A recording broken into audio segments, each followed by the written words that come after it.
ایک وقت تھا کہ ایک مسلمان دنیا کے کسی بھی کونے میں ہوتا تو اسے معلوم تھا کہ اس کے پیچھے ایک امت ہے، ایک طاقت ہے، ایک خلافت ہے. لیکن آج مسلمانوں کی تعداد 2 بلین سے بھی زیادہ ہے اور 50 سے زائد ممالک میں مسلمانوں کی حکومت ہے، لیکن پھر بھی کمزور ہے. آخر خلافت کیا تھی؟ صرف ایک حکومت یا پھر اسلام کا کھویا ہوا نظام؟ کیا خلافت صرف تاریخ کا ایک چیپٹر ہے یا پھر وہ نظام جس نے پوری دنیا بدل دی؟ کیوں دشمن ہمیشہ خلافت سے ڈرتا رہا؟ کیا خلافت صرف تاریخ کا ایک چیپٹر ہے یا وہ نظام جس نے پوری دنیا کو بدل دیا؟ کیوں دشمن ہمیشہ خلافت سے ڈرتا رہا؟ اور سب سے اہم سوال، خلافت ختم ہونے کے بعد امت کے ساتھ کیا ہوا؟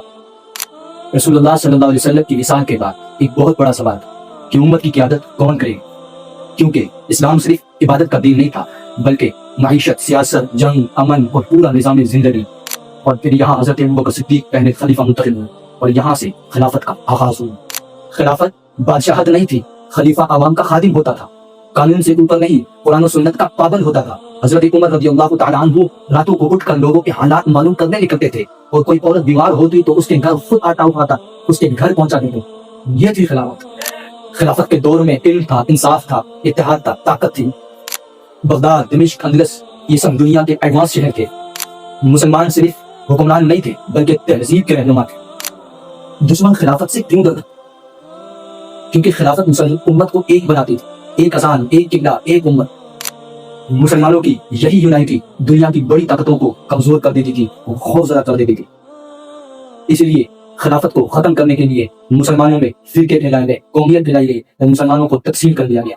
پھر سن 1924 میں خلافت عثمانیہ ختم کر دی گئی اور اسی دن مسلمان صرف زمین میں نہیں، دلوں میں بھی تقسیم ہو گئی، سرحدیں بن گئی، قومیں الگ ہو گئی اور مسلمان ایک دوسرے سے دور ہو گئے اور امت کی طاقت بکھر گئی.